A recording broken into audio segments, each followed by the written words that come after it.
Shields up, Ironbreakers. Welcome back to Dragon's Dogma 2. Yesterday, during the PlayStation State of Play, we were given a brand new trailer for Dragon's Dogma 2, and today I'm going to be going over that trailer and breaking it down to the best of my ability. Now, for those of you that haven't had a chance to watch the trailer, we're going to be watching it one time without me pausing or doing anything, and after watching it this one time, it's only about 2 minutes, we're going to go ahead and we're going to be breaking it down. I'm going to be pausing it every so often and telling you guys my opinions on everything that is being shown on screen. So without any further ado, let's begin.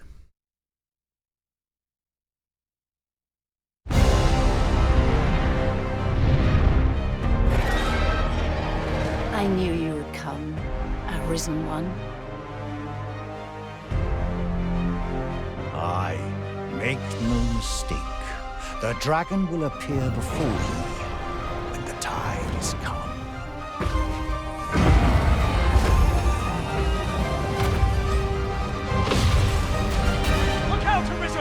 We're under attack! God, that's so good. Beast, come and face me!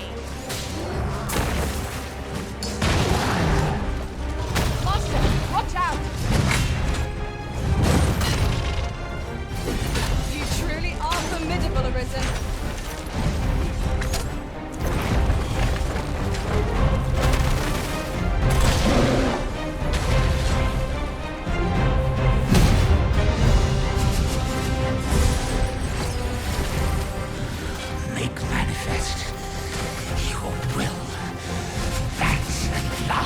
This world might.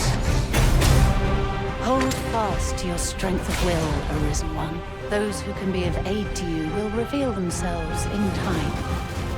Thy will, thy soul, these are all the means thou hast to carve thy path anew.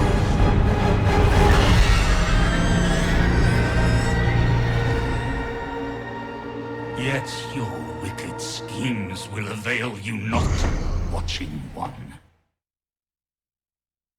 Let me just say it right now. Bro, I need to play this game. But when I play this game, if my predictions are correct, I believe that this game is going to be absolutely amazing. If this game is not recognized once again as one of the greatest of its time, I don't know what I'm going to do, but I'm going to do something completely ridiculous because I can't stand the disrespect on this franchise anymore. This game looks amazing. The original game was also friggin' awesome for the time that it came out. God damn it, it still holds up today, by the way, in case you guys are wondering, oh, should I play the first one before I play this one? I would recommend it. I know that some of the aspects of it haven't really aged all that well for, you know, some people, but I still love the game. Absolutely adore it. Fantastic game. But anyway. So, we're going to be breaking down this trailer, and here's an interesting thing. This was one of the reasons why I didn't want it to break down the trailer last night, because usually when it's late at night, when this stuff gets announced late at night, for me anyways, I know that depending on time zones, whatever, I was watching this stuff at like midnight almost, so, you know.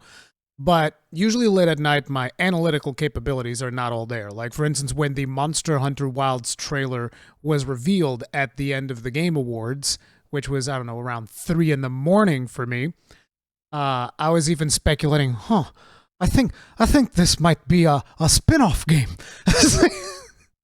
My brain's not all there that late. So it's actually good that I rewatched this before doing the analysis, because initially I thought that this had a bunch of vocations in it, and then it just showcased the new vocation, which that's something that we're going to be talking about. But actually, the whole trailer is about the new vocation, now that I've watched it properly. Can't believe I missed this last night. I really wasn't paying attention. But let's now go over it. I'm going to lower the volume so that the pauses aren't as impactful on your eardrums. So let's begin. So the very first thing, we have a big old dragon coming in. Looks like some type of rotted dragon, kind of like reminiscent of Valhazak almost. So this, to me, the first thing that comes to mind when I'm looking at this almost feels like it has something to do with, you know how the mother of the current person that sits on the throne or whatever, he's got like that fake necklace that people believe that he's kind of the Arisen or something. It almost makes me believe that this might be some type of aberration, because the Arisen is inexorably linked with the dragon. you know, like the whole thing where the dragon touches you, takes your heart away, noms it down. That is one of the things that makes you the Arisen. So the Arisen is inexorably linked with the dragon. So this corrupted amalgamation of a dragon almost makes me think that this might be linked with whatever artifact the other dude is using that makes him kind of like a fake Arisen or whatever. But again, I haven't looked too deeply into the story because I don't want to get into spoilers and all that stuff. But I do know there's that whole thing about the dude's mother who's on the throne and she wants him to be the Arisen and she does some kind of crazy witchcraft. Kind of feel like this might be part of that. Because if you notice, he even comes in kind of like the same way that Grigori comes in on the original Dragon's Dogma. There's like a vortex in the sky. He emerges from it, except the one in the original Dragon's Dogma comes out and he's got all those harpies next to him. And this dude is just coming out all rotten with nothing following him. Arisen one. Aye, make no mistake. The dragon will appear before you. Let's take a good look at his face, because he almost looks like a bat. No, it is a dragon. Initially, when you first see that scene in motion... also, let me see if do I have this at the best resolution? No. Let's put it at 1440p, which is what I'm recording at, to get a bit more visual clarity. But initially, when I saw this coming in, it almost made it seem like a bat, but no, it is a dragon. It's got all these malignant, cancerous growths coming out of him. I'm assuming that these are going to be weak spots. You're going to be able to pop those bad boys open. It's going to deal a ton of damage. But yeah, it seems like he's infected with something, like he's been corrupted.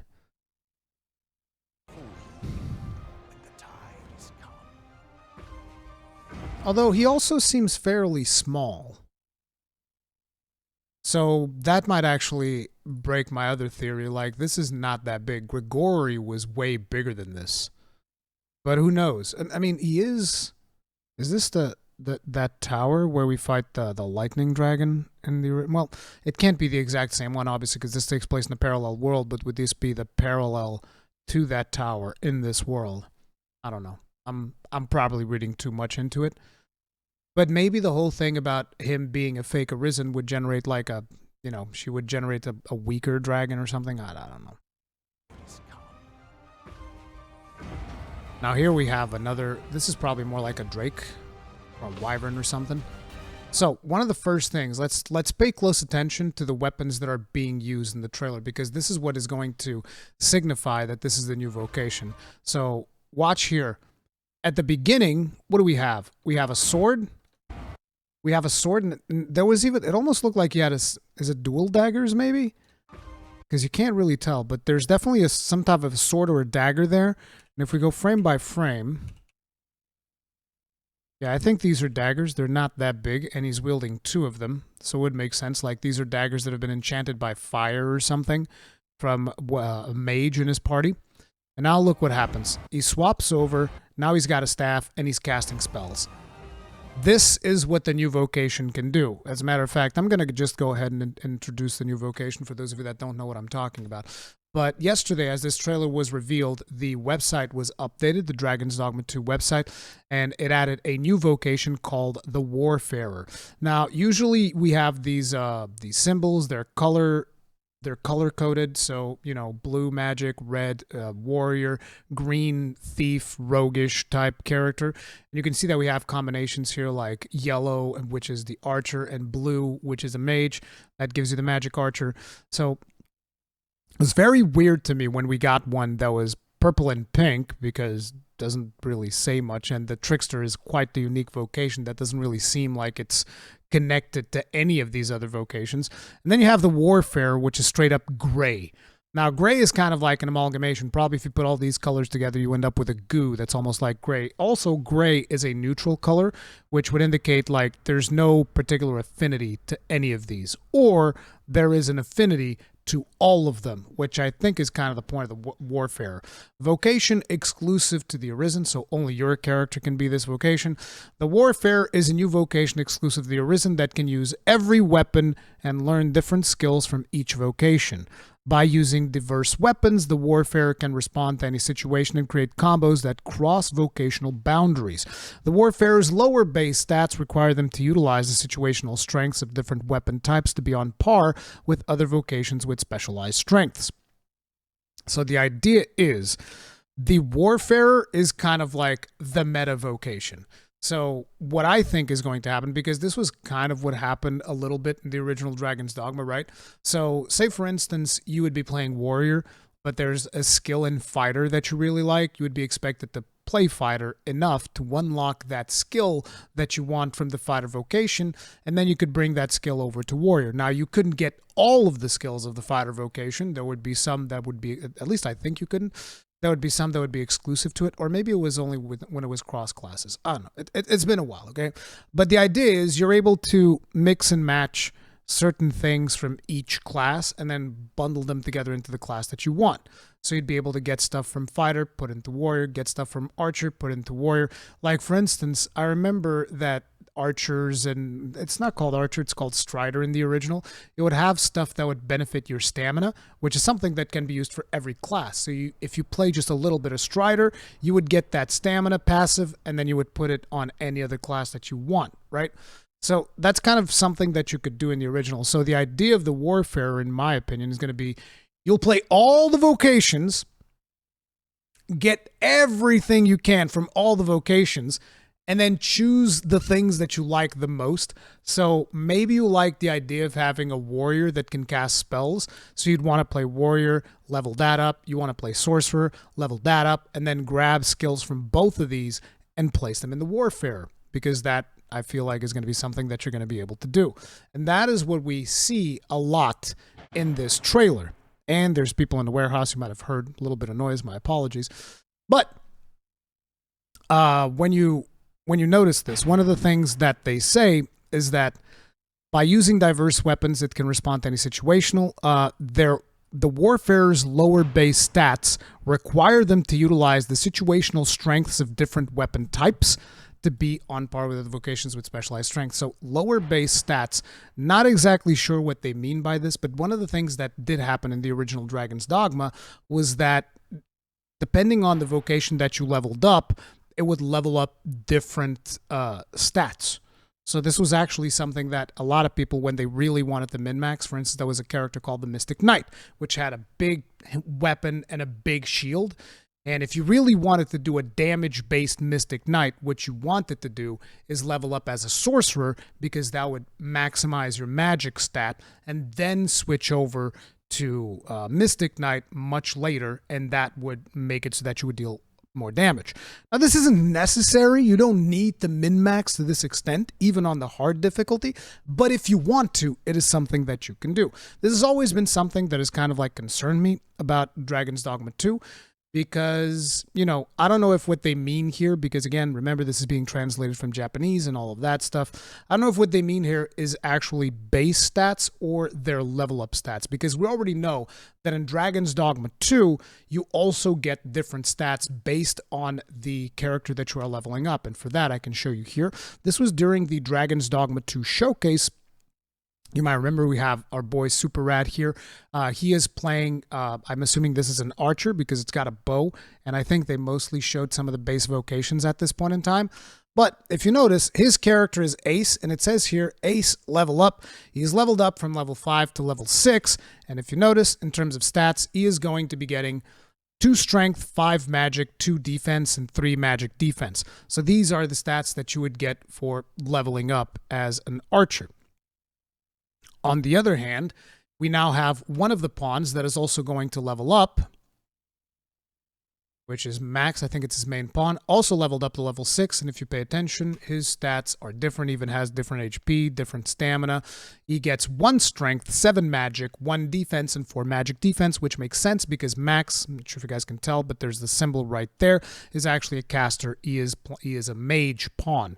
So basically, this tells me that the whole thing about different vocations granting you different stats when you level up is still in place, which is, it's not a feature that I'm the biggest fan of. It's actually one of the minor complaints that I have about the original Dragon's Dogma, but it seems like that is going to be the case. So I wonder if the Warfarer is just going to level every stat. So it might not be super beneficial for you to level up as a Warfarer. You might want to level up as, whatever stat you want. So like if you want a lot of strength, probably want to level up as a warrior. If you want a lot of health, probably want to level up as a fighter. so on and so forth, because the more you get into these other vocations, stuff's going to change. But again, like I said, this is not, you don't need to min-max to this extent. I'm just saying for the people that want to do that, it's something to pay attention to. But now you guys know what's the deal with the Wayfarer. He can kind of swap weapons on the fly, do all of that shenanigans, which is cool beans. Look out, Arisen! We're under attack! So here we can essentially see him swap between 3 vocations, which actually answers another question that I initially had when I first realized that there was going to be a class that swapped between vocations, which was, do you get access to the advanced vocations? Because there are several vocations that are kind of like base vocations, fighter, sorcerer, you know, kind of like one-dimensional, more one-dimensional vocations that focus on a specific role. And then there's the more advanced ones like trickster, and in this case, the mystic spearman and the, what's the name of the other one? Magic archer and whatnot. And in here, you actually see him going from thief into sorcerer into mystic spearman, which also makes me wonder, can you straight up have every single weapon? Because right now we see 3 transformations: thief into sorcerer or mage into mystic spearman. Look out, Arisen! We're under attack! So it makes me curious if he just has access to every single vocation in one loadout, or if you can, like, see, there he goes back to thief. And also, here's another cool thing. I love that ability. You had that one in the Assassin. I'm not sure if I had seen it yet in Dragon's Dogma 2, but that's blasting powder. You basically, like, he planted a bomb in his face and clicked the daggers together to detonate it. That was pretty cool. Monster, watch out! Now, in here, I actually think he starts with a bow. Doesn't he? Yeah, see, he starts with a bow. And this is Magic Archer, by the way. You can tell because it's got these targeting reticules. These are exclusive to the Magic Archer. It's got like these rune-type targeting things here. So this is Magic Archer, and he goes from Magic Archer to Warrior. Blocks the attack. Bashes him with a greatsword. Now he's back to regular Archer. So he went Magic Archer, Warrior, and then back to regular Archer. Formidable, Arisen. And back to Magic Archer.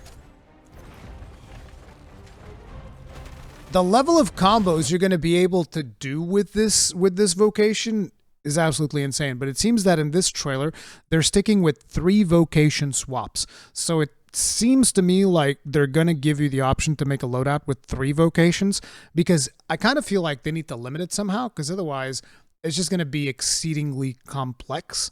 Which that might also be something that they go for, but I kind of doubt it. I feel like they'll want to limit it somehow. So most likely it seems that 3 vocations is going to be what you have equipped, and then you mix and match, you juggle around stuff from those 3 vocations in order to make your ideal class. And in here, this was when I actually first noticed that he was using a staff and a greatsword, and I was very confused. But there you see the staff with the ice. Swaps to a greatsword, smacks, so that goes from either sorcerer to warrior or something like that. And here again, either sorcerer or mage into magic archer, into mystic spearman. Hold fast to your strength of will, Arisen. This one right here looks so good. Look at this. I love this one. To your strength. Oh man, I almost want to watch that one in slow motion. Look at this. He just like dodges the attack, counters with an uppercut swing. This is straight up Berserk. Will, Arisen One.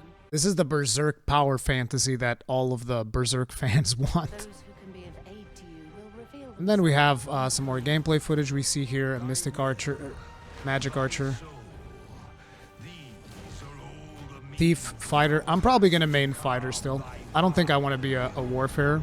But it might be cool for a second playthrough or something. Oh, interesting. Look at the dragon there and how... Wait. Oh. Let me see that again. These are all the means thou hast to carve thy path anew. So here we're actually fighting that... wait, this is a different one. This is a different one. Because at the beginning, like, you know, you look at this one and you're thinking, oh, it's the dragon that we saw in the trailer. No, unless they mirror the footage at the beginning of the trailer. But if you look at or they mirrored this footage, either that or this is a different dragon. Because if you look at the one at the beginning of the trailer, where are we here? Here we are at, oh, sorry, can't see, 134. If we look at the beginning of the trailer, the big pustule. I knew you would come, Arisen One. Come on, show me the dragon. I make no mistake. The dragon will appear before. The big pustule is on his right side. And in the bit that we were watching over here at 34, the big pustule is on his left side. So either the footage is mirrored in some of this, or this is a different dragon. The dragon here has red eyes, and at the end they show some dark figure with red eyes. Wicked schemes will avail you not, watching one. Watching one.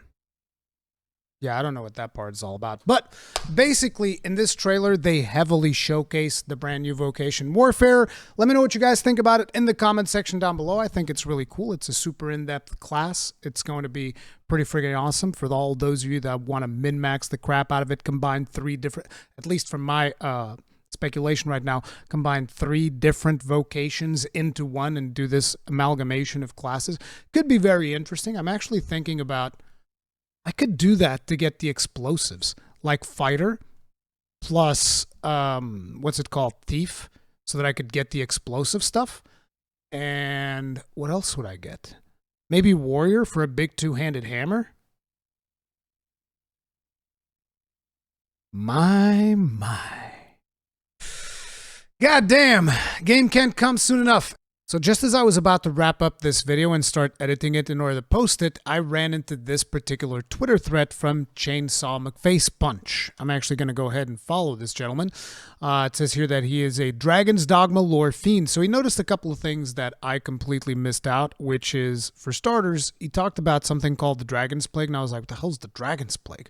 And apparently this was updated on the website, so it was kind of like thanks to his post on social media that I was made aware of this, because I just thought that the website update was mostly about the Warfarer Vocation.